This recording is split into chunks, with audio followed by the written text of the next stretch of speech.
तो आप किसी से पैसे लेते हो रिश्वत से, चोरी से, या वैसे कोई धोखा दे करके लेकर नहीं देते हो।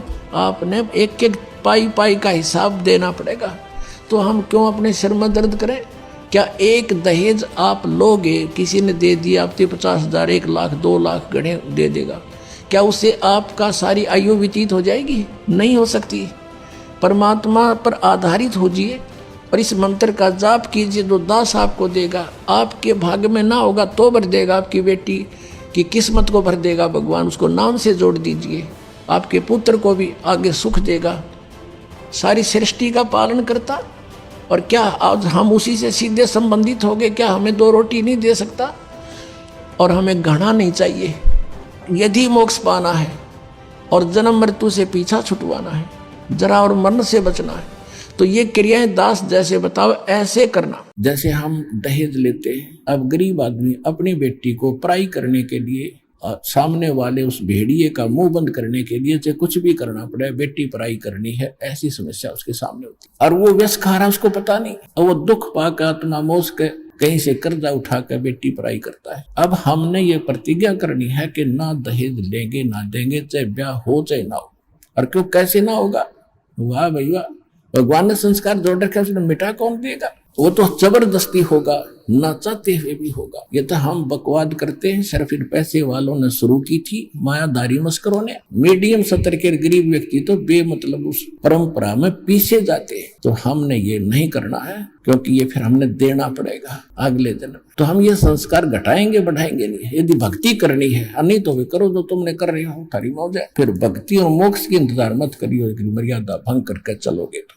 जैसे इस दास के संपर्क में आने के बाद लाखों मनुष्यों ने शराब छोड़ दी, और वो 1 नंबर के शराबी थे।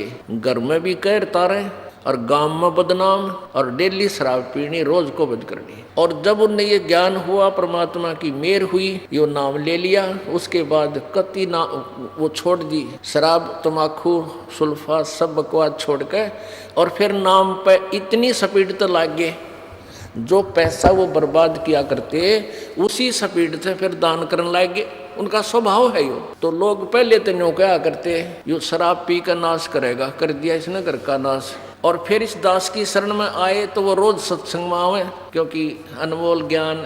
फिर आपत्ति टले तो अनजान व्यक्ति जो भगवान के विधान से परिचित नहीं है, वो ऐसे कहने लगे, यो तो भाई नाश से करेगा, इसने तो अपना नाश ही करना, पहले शराब में करे था, अब सत्संग में जा है तीसरा दिन। हमारी पत्नी के कैंसर था, और कैंसर पूरे शरीर में सारी गांठें हो गई थी। जब हमने संत रामपाल जी महाराज से नाम दीक्षा ली, उसके बाद ठीक हो गई। जो इंसान 1 महीने में 1500 का कोर्स खा रहा था, वो इंसान अब 1 भी गोली नहीं खा रहा। तो ये हमें बहुत ज़्यादा इसमें इफेक्ट किया इस चीज़ ने, कि ऐसा कैसे हो सकता है। जबकि हम अन्य तांत्रिकों को, हम जो लाखों रुपए, डॉक्टरों के चक्कर में लाखों रुपए हम बर्बाद हो चुके थे, संत रामपाल जी के नाम दीक्षा लेने के लिए ना तो हमको 1 रुपये वहाँ देना पड़ा, और बिना दिए, मतलब के नाम से बिना दान दक्षिणा के भी हमारी पत्नी आज तक बिल्कुल रोग मुक्त है।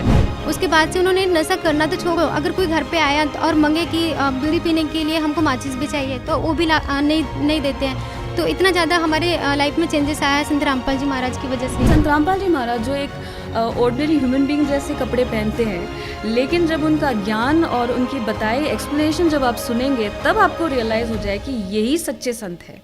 अब जब मेरे माता पिता एक्सपायर हुए, यहाँ पर हस्बैंड बीमार हो गए, हम लोग आर्थिक रूप से भी बहुत परेशान थे, और कोई कहीं से कोई सपोर्ट भी नहीं था।